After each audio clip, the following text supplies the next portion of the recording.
school sweethearts and married since she got out of school, and it sounded like any happy couple, is what it looked like on the outside and what I felt I was dealing with. I would say that their marriage was controlled by Kelly. Their lives together were controlled by her. She did all the cooking, the financing, everything, the grocery shopping. He didn't really do much of anything. He just did what he could to keep her happy.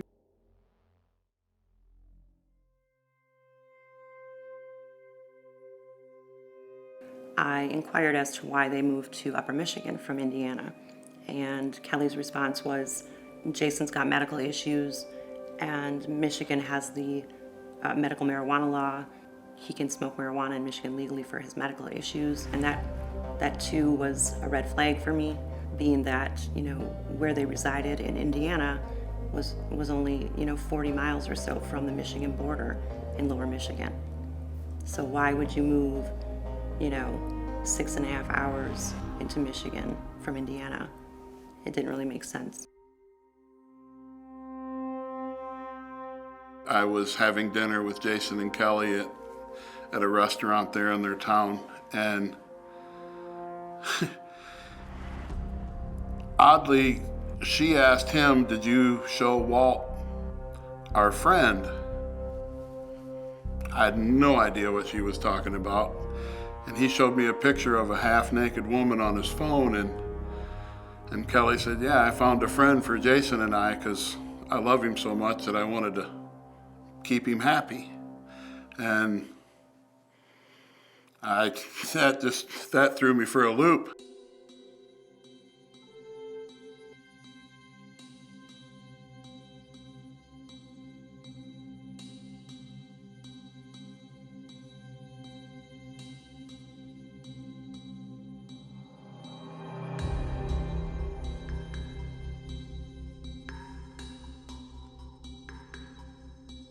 She says that, her and her husband entered into this pact on their marriage night.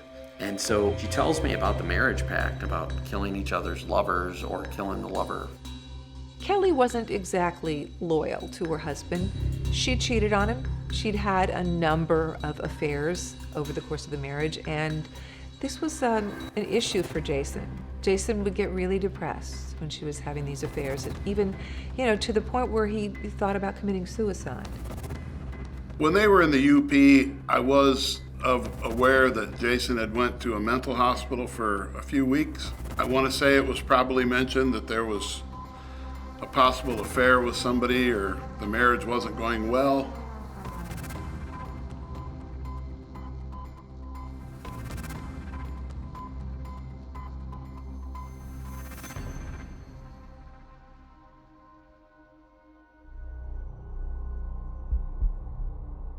So Kelly's really liking this relationship with Chris. She's having a good time. But Chris isn't liking the job, and he's got a bad knee, and he's not gonna be able to continue this job for long. So he applies for this office job in Asheville, North Carolina, and he gets it. And he's really excited, and Kelly is not.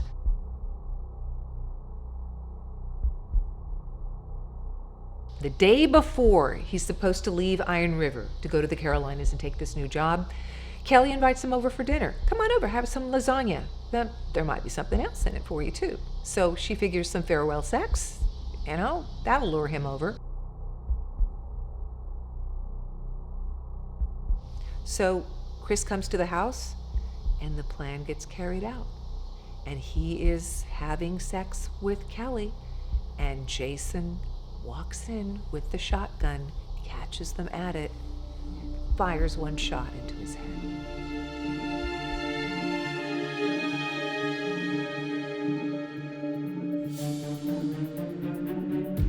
I kept texting, messaging him, and I got no response. And normally he would respond immediately, or when he could have a break if he was at work. I drove by the apartment.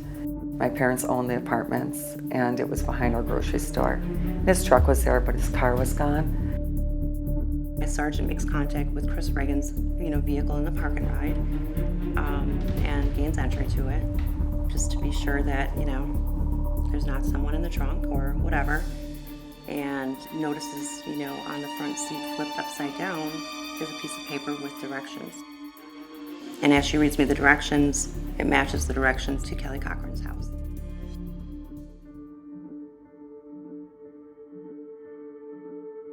They were met by Jason Cochran, and Kelly presents herself. They talk to her outside. She admits that she'd been having an affair with Chris. She admits that she knew he was supposed to have shown up for a medical appointment for his new job, but she claims that she hadn't seen him since, around the 12th, 13th of October. I asked Kelly if she thought it was odd that Chris's car would be parked in the park and ride. And her response, Kelly's response to the sergeant was, yeah, I'd find that very odd. He loved that car, past tense. And she found that to be very odd as well. I remember during the interview of Jason Cochran, how he immediately entered the interview room and immediately broke down, began to cry about his health issues and his life. And it was just my opinion at that time that people don't generally act that way. And to me, it was a huge red flag. Kelly was just so calm and cool and relaxed that... I came down here, but... Yep, willingly, voluntarily, we're not holding her. Thank you. Anyone that would have met her for the first time would have thought, there's no way she can hold it together this well if she had been, taken part in something like this. Body language, she was able to control. Jason was completely the opposite.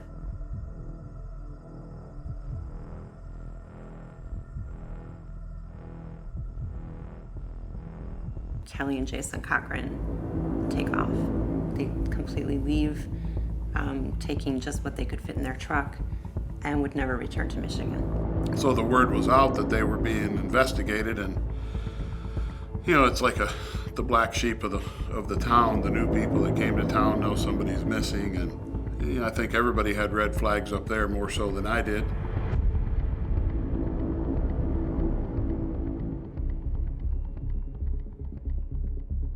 Kelly calls 911. He's not breathing. His mouth, it's like I don't know what's going on. It might be an overdose. I don't know what's wrong. She's like panicking. Wake County 911. This is like, well, he's breathing barely. I don't know what's wrong. He's throwing up, he's sweating. I need the ambulance right away. And how old is the person? 37, just get the ambulance here, right now. Okay, stay on the line with me. I need an ambulance here right away. Okay, they've been dispatched. So there was a phone call on February 20th, Kelly contacting me to say that Jason had died that night. And immediately, my wife told me, well, she did it. So I contacted the FBI and I said I knew Jason and Kelly very good, and they had told me that they were being looked at for this person missing. They have not told me anything about the fact that they did it or anything like that, but my wife really feels that I needed to let you know that one of them died on Saturday, and this is Monday. And right away the guy said, how did Jason die? I said, I didn't even tell you it was Jason. He said, if one of them died, it was Jason. And we need to get on that.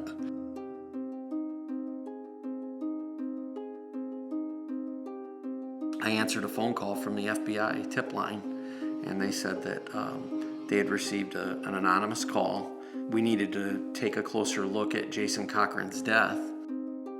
I knew that she would never confess to killing Jason unless I somehow got her to admit what happened to Chris Reagan. And I sat down with Walt and his wife. I talked to Walt for all of about 5 minutes, and I said, you are the kind of man that every detective hopes walks into his case. And I need you to do something for me. I want you to be my confidential informant.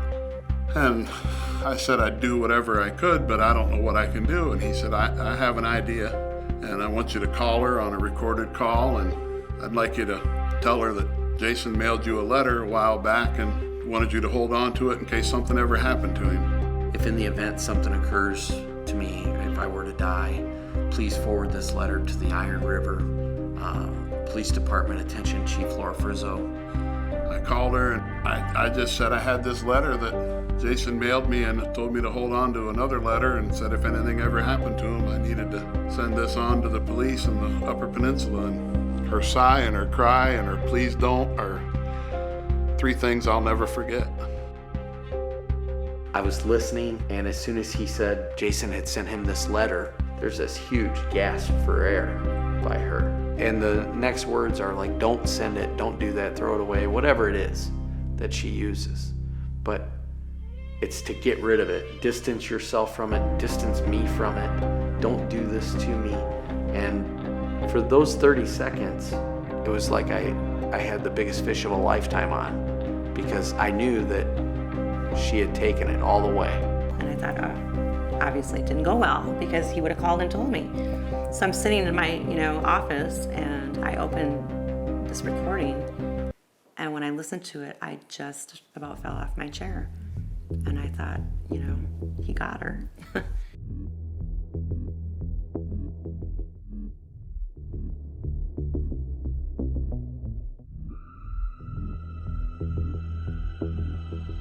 End of the day, we go back to that marked area, and it was myself and the cadaver dog and the dog handler, and within 10 minutes of being there, locate Chris Reagan's skull.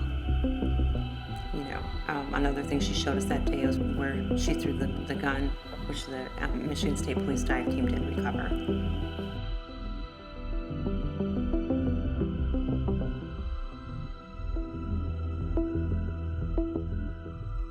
Her story is she sat on Jason's chest and held her hands over his nose and mouth as he was trying to throw up from the heroin overdose that she gave him.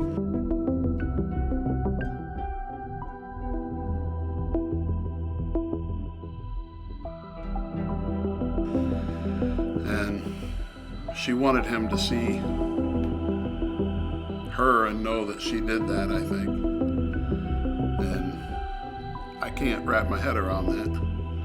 I don't think any normal person can.